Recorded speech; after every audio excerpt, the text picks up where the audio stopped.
Bueno, hola chicos, continuamos con la segunda parte de la clase número 1. En la primera parte habíamos llegado hasta la coloración de Gram. Recuerden, digamos, la visualización en el microscopio de aquellos microorganismos en donde si hicimos una coloración Gram podemos definir si es un microorganismo Gram positivo o Gram negativo, y si lo vemos en microscopio podemos ver si es un bacilo o un coco, ¿sí? Bien, con respecto a la síntesis de la pared celular y la división celular, vamos a comenzar con este tema.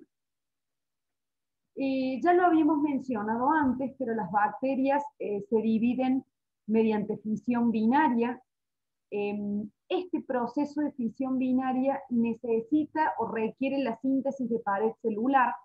¿Por qué? Porque las autolisinas, que son unas enzimas, van a comenzar generando como algunos huecos u orificios, porque la célula se va como estirando, ¿sí? Entonces se van generando huecos en la pared celular y se va a ir adicionando el nuevo material. Esta síntesis del peptidoglicano requiere un corte controlado, ¿sí? Por autolisinas, inserción de nuevas porciones, todo un proceso ciertamente complejo, ¿sí? Hay distintos transportadores que participan en esta síntesis, ¿sí?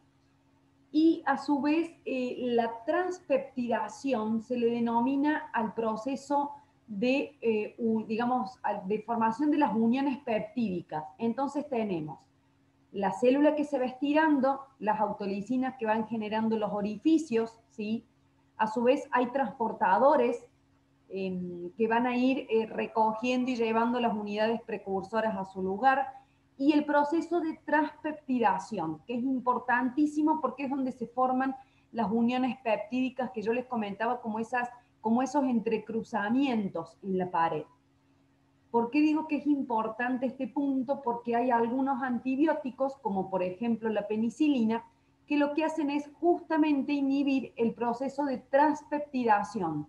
¿Qué ocurre? Se genera una pared débil, ¿sí? ¿Por qué? Porque no tiene estas uniones. Recuerdan que decimos que el peptidoglicano era como una malla. Bueno, imagínense que si a una malla yo le voy cortando los hilitos y cada vez se me va a hacer más débil. Entonces, algunos antibióticos atacan digamos, a un microorganismo por ese lado, inhibiendo este proceso de transpeptidación.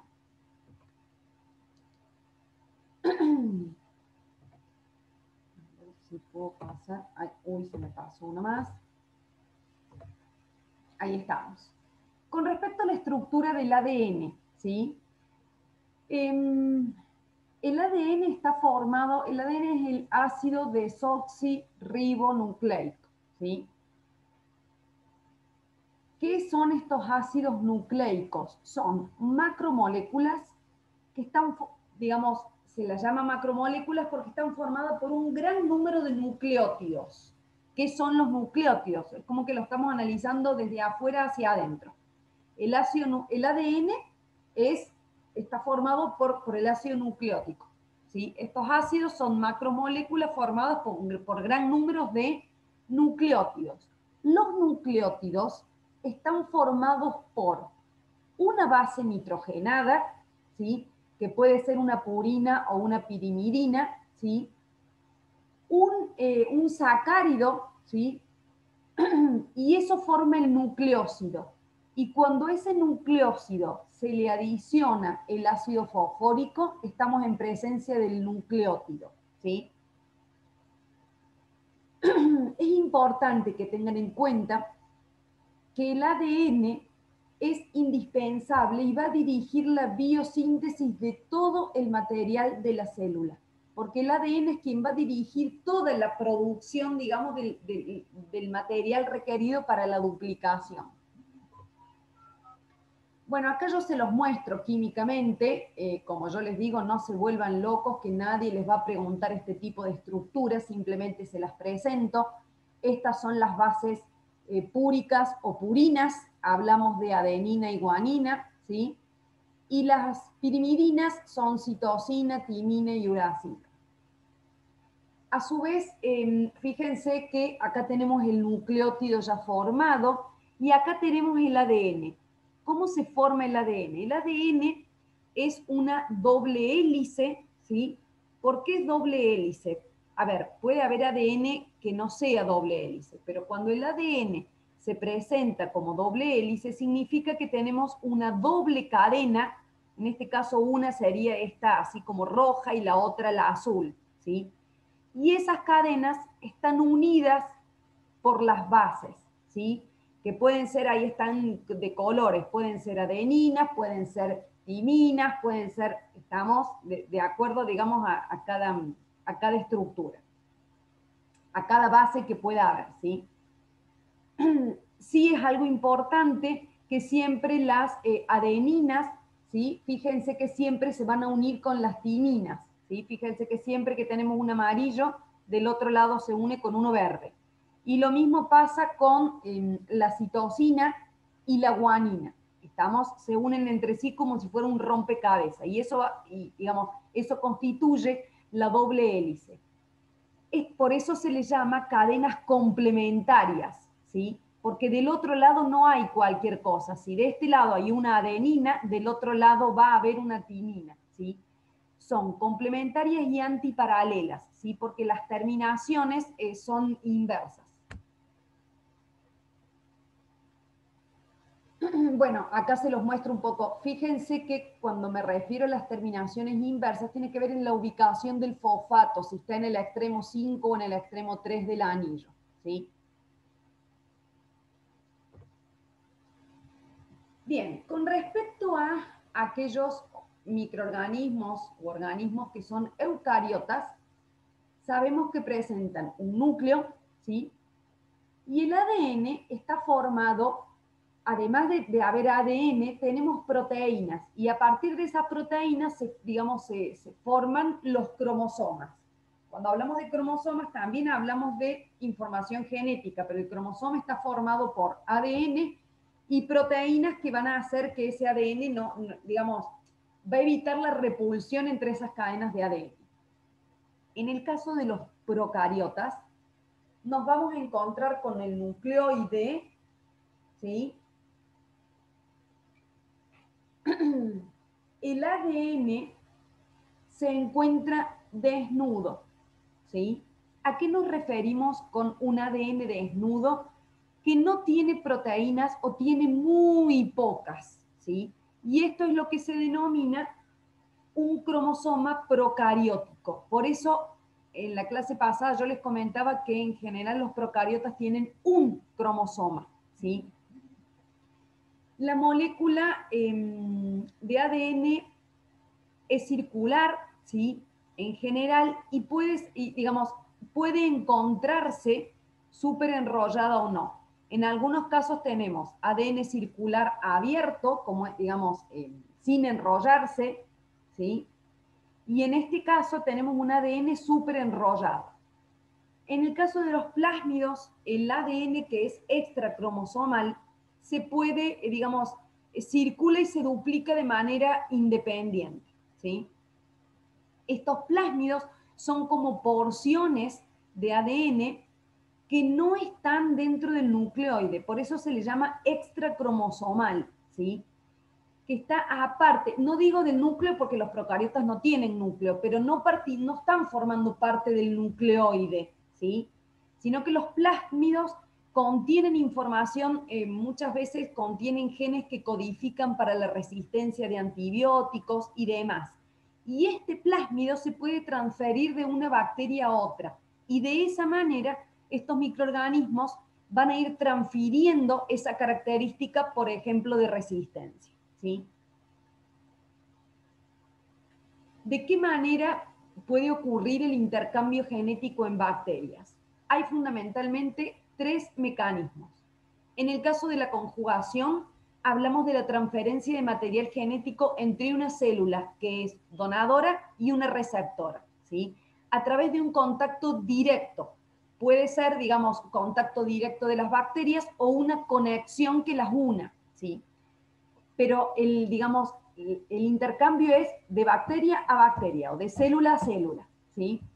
En el caso de la transformación ocurre una alteración genética porque una bacteria o una célula absorbe, ¿sí?, la información genética externa. Cuando decimos que la absorbe, para que ocurra el proceso de transformación, la tiene que absorber de manera directa, la tiene que incorporar y la tiene que expresar, ¿sí?, a este material genético exógeno. Uno podría preguntarse por qué en el medio hay de repente material genético dando vuelta.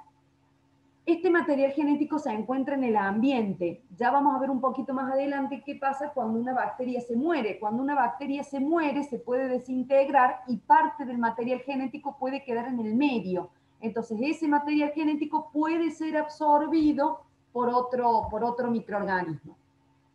Pero recuerden que para que el proceso de transformación, ¿por qué? Porque hablamos de proceso de transformación cuando la bacteria se transforma y no es solo absorber. Lo tiene que absorber el material, lo tiene que incorporar y lo tiene que poder expresar, ¿sí? Y otro mecanismo es la transducción.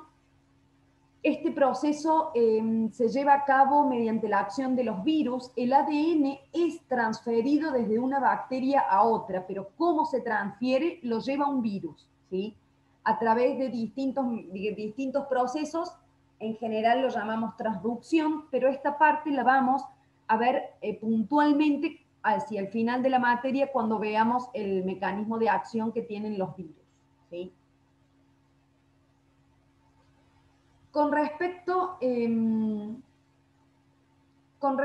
a la movilidad en los procariotas, algunos procariotas poseen flagelos, ¿sí? Digo algunos porque esto no es una característica indispensable. Pueden tenerlos o no. ¿Qué es el flagelo? Es un apéndice móvil que tiene un formato de látigo, ¿sí? Este filamento está formado por flagelina, que es una proteína, ¿sí? Y a su vez el gancho, ¿sí?, se une al filamento en el cuerpo basal y este se encuentra anclado en la membrana, ¿sí?, y a la pared celular.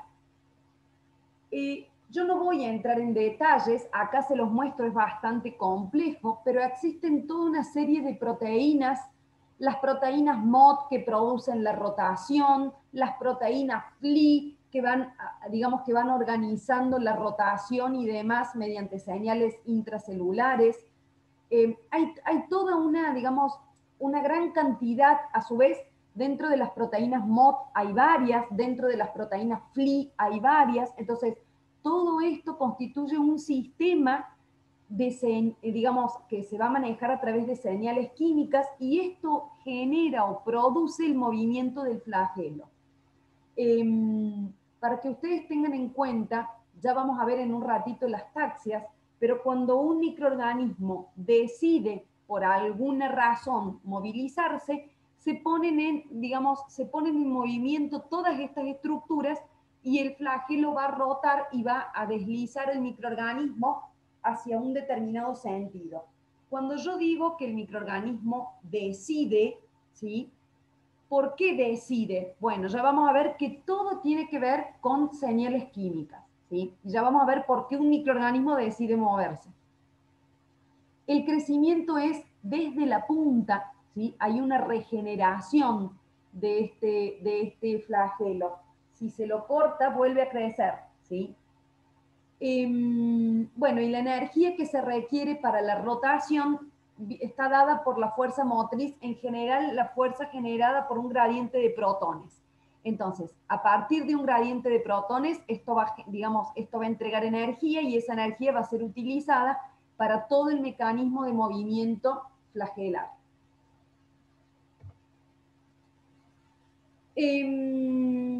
Pueden no tener flagelo, los microorganismos pueden tener un flagelo, ¿sí?, en un extremo, pueden tener varios flagelos en el extremo y de acuerdo a esto va teniendo distintos nombres. Monótrico si tenemos un único flagelo en el extremo, lofótrico si está en un extremo pero tiene varios, y perítrico cuando tiene, digamos, distintos flagelos a lo largo de toda, digamos, de toda la superficie. Acá bueno, este es como un dibujito, acá se los muestro de alguna manera con alguna imagen. Acá simplemente les puse un dato, les diría, curioso. La velocidad que alcanzan las bacterias es increíble porque logran movilizarse 60 longitudes celulares. ¿Qué es esto? No vamos a hablar, a ver, cuando nosotros decimos, por ejemplo, que los leopardos tienen una velocidad de 110 kilómetros por hora, hablamos de que los leopardos, y puse el ejemplo del leopardo porque es uno de los animales más rápidos, logra mover 25 longitudes corporales por segundo. ¿Qué significa? Esto en relación al tamaño.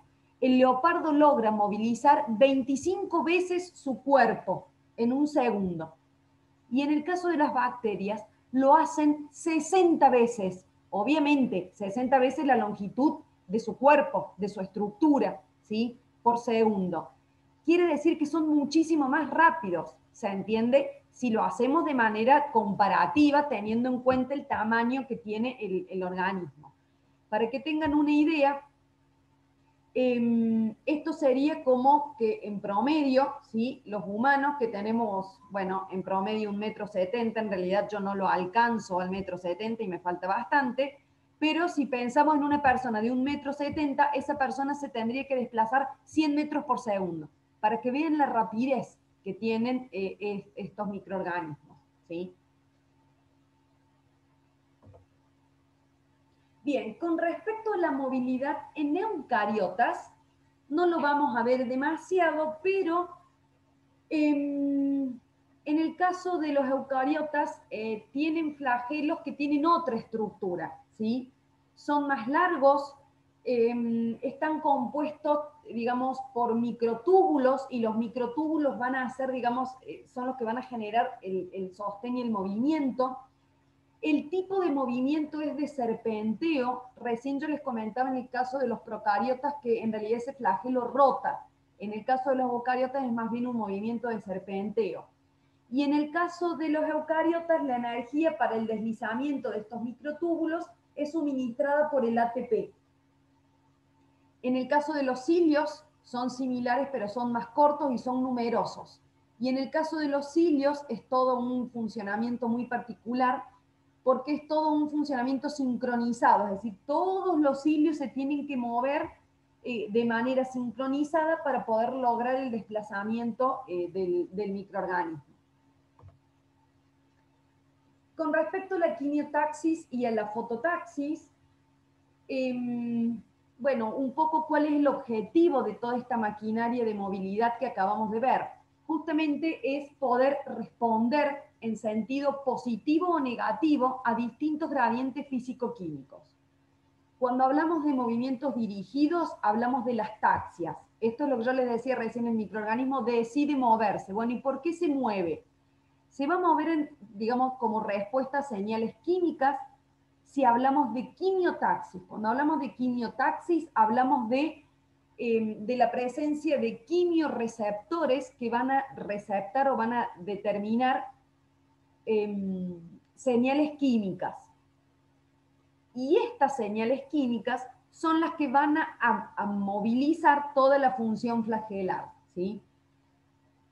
Por otro lado, la fototaxis es una respuesta a la luz. En este caso tenemos fotorreceptores. En este caso estamos hablando de organismos fotosintéticos.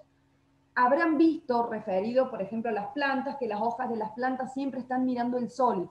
Y si uno la gira la planta, la hoja se va a dar vuelta y se va a acomodar siempre mirando al, digamos, al sol, o por lo menos a la luz, ¿sí? Justamente hay quimioreceptores porque la hoja necesita realizar la fotosíntesis, entonces no son quimioreceptores en este caso, son fotorreceptores en la hoja, ¿sí? Que van justamente a generar todo el movimiento para que la hoja quede siempre expuesta, digamos, dentro de la posibilidad, mirando hacia la luz. Existen otras estructuras en la superficie bacteriana y algunas inclusiones celulares, como son fimbrias y pilis, como puede ser el glicocálix, El glicocálix es una secreción viscosa de un polisacárido y que juegan un papel importante en la adherencia, ¿sí? En la fijación de los microorganismos. También existen sustancias de reserva, en el caso de algunos cuerpos de inclusión, justamente se utilizan como almacenamiento de energía.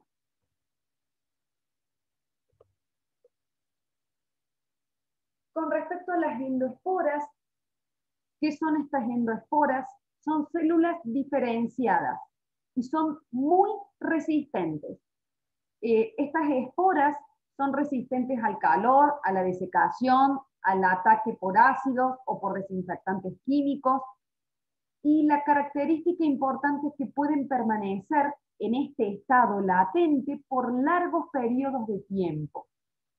No todos los microorganismos son capaces de formar estas endoesporas. Son producidas por algunas bacterias gram positivas. Son impermeables. ¿Cuándo se produce la esporulación? Yo les cuento. Cuando un microorganismo detecta condiciones adversas, ¿qué significa? Falta de luz, falta de nutrientes o lo que fuera, o temperaturas altas, que no es una temperatura apta para su crecimiento. Cuando el microorganismo detecta esas condiciones adversas, lo que va a hacer es justamente transformarse o generar una espora. Esta espora, que ya vamos a ver cómo se forma, es muy resistente. Entonces, en este formato de espora pueden pasar años y el microorganismo está ahí latente. Prácticamente no necesita de nutrientes, no le preocupa la temperatura ambiente porque son resistentes, justamente es una estructura de resistencia. Cuando esta espora detecte que ahora hay condiciones saludables, digamos, o beneficiosas para su crecimiento, lo que va a hacer es convertirse nuevamente a una célula vegetativa. ¿A qué me refiero con célula vegetativa? A una célula formada con todas las organelas. ¿Por qué? Porque cuando se forma la espora, no quedan todas las organelas. Justamente es una estructura muy simple que solamente guarda el material genético necesario para poder volver a formar toda la célula vegetativa en su momento. ¿Cuándo es su momento? Cuando encuentre las condiciones óptimas de crecimiento. Si uno tiene esporas, uno puede promover, digamos, activar de alguna manera la generación de las células vegetativas. Lo que se hace es activar generalmente por calentamiento, digamos, se las activa para que después crezcan, para que germinen primero y posteriormente crezcan como célula vegetativa. Acá tenemos un poquito el esquema. Tenemos una célula vegetativa, ¿sí? Que va a, si detecta condiciones adversas, va a esporular. La gran parte del material, digamos, de la célula se pierde y se forma la espora, que es lo que está pintado de color naranja. Y esta espora puede durar años.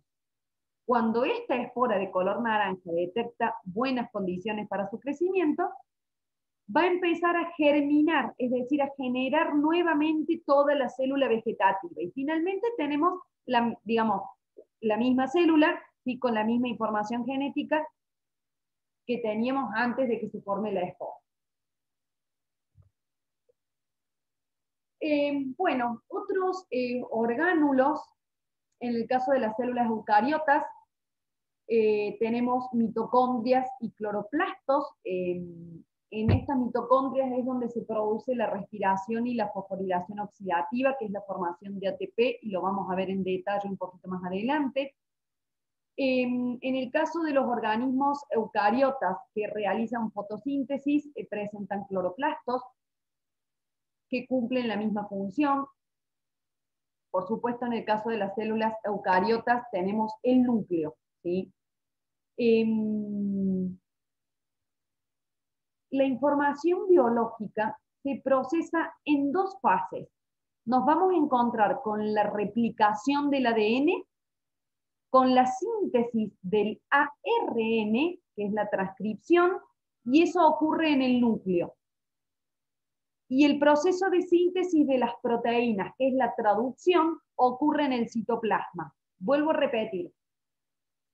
la información, hablamos de una célula, estamos hablando de una célula eucariota, de una célula que tiene núcleo, ¿sí? ¿Qué pasa en este núcleo de las células eucariotas?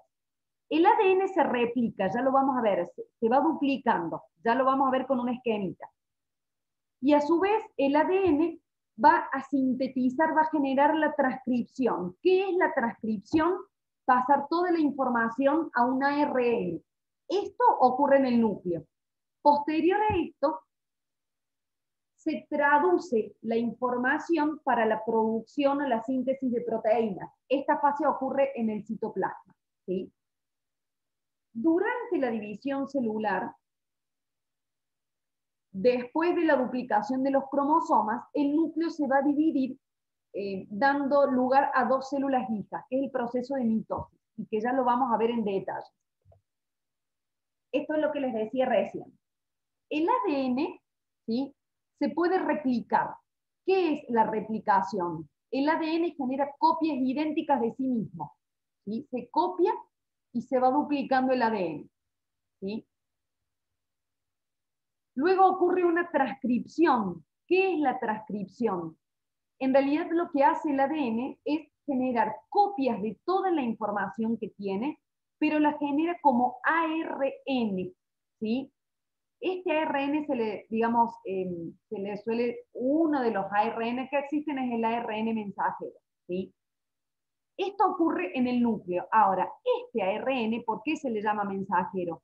Porque tiene el mensaje de, digamos, para formar en el proceso de traducción, toda la información que trae este ARN va a ser, de alguna manera, llevado a las proteínas. ¿Por qué? Porque este ARN contiene la información de la codificación para sintetizar todas las proteínas necesarias para la división, ¿sí?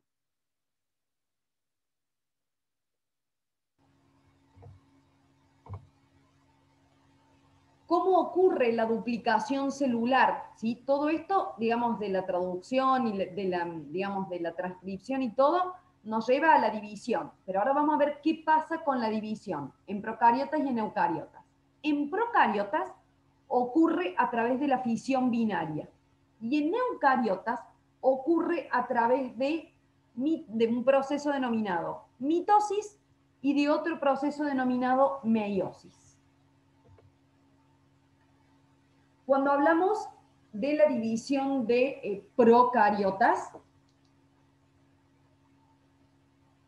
hablamos de una fisión binaria, ¿sí? Esta es una reproducción asexual. Ya vamos a ver qué diferencia tiene con la reproducción sexual. En esta reproducción de tipo asexual consiste en la división del ADN seguida de la división del citoplasma. Directamente, yo se los comentaba hace un rato, se elonga la célula, ¿sí? Se va generando el material nuevo y demás, hay una elongación, se va duplicando el ADN cromosómico, se tabica, o sea, se comienza a dividir, hay una invaginación, digamos, de la membrana, se sintetiza pared y finalmente tenemos dos células hijas, idénticas a la célula que le dio origen, ¿sí? Bueno, ahí tenemos, digamos, el mismo esquemita. En el caso de las células eucariotas, esta división es un poco más compleja. Dijimos que dentro de las células eucariotas teníamos mitosis y teníamos meiosis. Vamos a ver primero la mitosis. La mitosis es un tipo de reproducción asexual también, ¿sí? Lo que pasa es que ahora esto es un poco más complejo porque esta división consiste en la división de los cromosomas, en la división del núcleo y del citoplasma. ¿Se entiende? Este proceso es el que sigue a la replicación del ADN. Entonces, los cromosomas se van a condensar y se dividen separándose en juegos idénticos. Fíjense que acá tenemos el esquemita. Acá tenemos la célula, se duplican, ¿sí? Acá, bueno, hay distintas fases y es bastante complejo el mecanismo. No vamos a entrar en detalles, ¿sí? pero incluso hay una fase 1, fase 2, fase 3, distintas fases dentro de la mitosis. En esas fases, bueno, los cromosomas se condensan, se dividen, se separan, todo esto que yo se los menciono muy rápidamente es un proceso complejo. ¿Qué me interesa que les queden claro? Que finalmente de esta mitosis quedan dos células hijas diploides. Ya vamos a ver puntualmente qué es esto de diploides.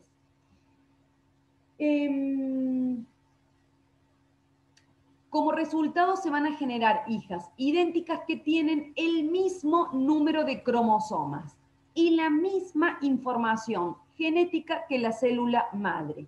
Cada hija tiene una dotación completa de cromosomas, por eso la llamamos diploide. Fíjense que esta es la célula que dio origen, viene todo el proceso y se obtienen dos células hijas diploides. ¿Por qué? Porque contienen toda la información, digamos, tienen una dotación completa de los cromosomas. ¿Cuántos cromosomas? Depende de cada especie, ¿sí? A diferencia de la meiosis, ¿sí? La meiosis, que es un tipo de reproducción de células eucariotas solamente, pero es un tipo de reproducción sexual que consiste en la división celular. Pero esto es propio de las células reproductoras. En este proceso se lleva a cabo el cambio de estado diploide a un estado haploide, ¿sí? Yo recién hice hincapié, diploide porque tiene todos los cromosomas completos. Cuando es haploide, una célula haploide tiene la mitad de la información genética. Por eso estamos hablando de células reproductoras. Estas células reproductoras son haploides y solamente van a tener la mitad de la información genética. ¿Por qué? Porque estamos hablando de una reproducción sexual. Estas células haploides se van a tener que encontrar con otra célula haploide para poder unirse y dar lugar a la formación de un nuevo individuo. ¿Estamos? Esto es lo que me interesa que les quede claro. Puntualmente, ¿cómo es el mecanismo? Es complejo, simplemente les cuento que la célula experimenta dos divisiones sucesivas. Entonces, una célula va a generar 4 células hijas haploides. Cuidado, que cuando digo haploides, digo que tienen la mitad de los cromosomas, la mitad de la información genética, ¿sí? Bueno, lo que les decía recién, las células germinales son células haploides que contienen un solo juego o n número de cromosomas, ¿sí? Y las células somáticas son células diploides, ¿estamos? Acá les muestro la diferencia entre una célula haploide y una célula diploide. Fíjense, acá tenemos una célula haploide, ¿sí? Fíjense que tiene una copia de cada cromosoma. ¿Por qué? Acá yo les pongo un ejemplo de 3 cromosomas. ¿Por qué digo 3 cromosomas no homólogos? Porque cada uno de estos cromosomas codifica para una característica en particular, ¿sí? ¿Qué pasa con una célula diploide? Una célula diploide tiene 2 copias de cada cromosoma. Ahora, este lila codifica para una determinada característica, pero fíjense que tiene cromosomas homólogos y tiene un cromosoma, digamos, tienen los cromosomas de origen materno y paterno. Entonces ahora, acá tenemos toda la información genética que codifica para una cierta característica, pero acá tenemos la información materna y paterna. ¿Estamos? En este caso tenemos 3 pares de cromosomas homólogos entre sí. Cada uno de estos proviene de la información materna o paterna. ¿Estamos? ¿Qué quiere decir esto? Vamos ahora, digamos, a organismos eucarios. Estamos viendo a un organismo grande, ¿sí? No hablemos de microorganismos. Cuando nosotros hablamos de esta división eucariota, estamos hablando de que cada uno de estas, digamos, de estos caracteres tienen la mitad del origen materno y la mitad del origen paterno. ¿Estamos? La expresión de esos genes es otro tema, ¿sí? ¿Qué significa eso? Nosotros como personas tenemos el 50% de nuestra información corresponde a nuestra madre y el 50% corresponde a nuestro padre, ¿sí? ¿Por qué? Porque cuando se forma un bebé, se forma a partir de un óvulo y de un espermatozoide. Cada una de estas células germinales tiene la mitad de la información genética. Cuando se unen, recién ahí se va a dar lugar a la formación de todos nuestros genes, ¿sí? Con respecto a la expresión, que esto no viene al caso, pero siempre suele ser interesante y siempre suelen preguntar, digamos, nosotros no lo vamos a ver en detalle, pero se los cuento. El tema de la expresión tiene que ver con distintos factores. Yo puedo tener el gen, por ejemplo, de ojos celestes, pero no expresarlo, porque acá entra toda una cuestión de aquellos genes que son recesivos o dominantes. Por ejemplo, vamos al ejemplo de los ojos. Para que una persona tenga los ojos de color celestes, la característica de ojos de color celeste es una característica recesiva. ¿Qué significa? Que yo tengo que tener ambos cromosomas que me den la información de ojo de color celeste. Cuando yo tengo ambos cromosomas con la codificación de ojo celeste, voy a expresar un ojo de color celeste. ¿Estamos? ¿Qué pasa si yo tengo un cromosoma de ojo celeste que a lo mejor me dio mi mamá y un cromosoma de ojo marrón que me dio mi papá? Bueno, ¿qué voy a expresar yo? El marrón es dominante. Entonces yo voy a expresar ojos marrones. Pero en mi genética tengo genes de ojos celestes. Esto quiere decir que yo tengo ojos marrones, mi marido puede tener ojos marrones, pero si ambos tenemos el gen de ojo celeste, puede que a uno de nuestros hijos le demos, los dos le tenemos que aportar el gen de ojos celestes. Entonces, un padre y una madre con ojos marrones pueden tener un hijo con ojos de color celeste. ¿Estamos? Esto tiene que ver si estos padres que tienen los ojos marrones portan o no el gen de ojos celestes. Ahora, vamos al caso de una madre con ojos celestes y un padre con ojos celestes. Ambos tienen que tener sus dos genes con ojos celestes, con lo cual el 100% de sus hijos van a tener ojos de color celeste. ¿Se entiende? Simplemente se los cuento porque siempre suele resultar interesante. Todo esto tiene que ver con lo que es genética, digamos, y toda digamos, la conjugación de genes, ¿sí? Bueno, hasta acá llegamos para la clase de hoy, ¿sí? Era cortita porque era, digamos, continuar la clase anterior. Así que, bueno, cualquier duda, cualquier consulta, nos vemos nosotros en la clase. Muchas gracias, chicos.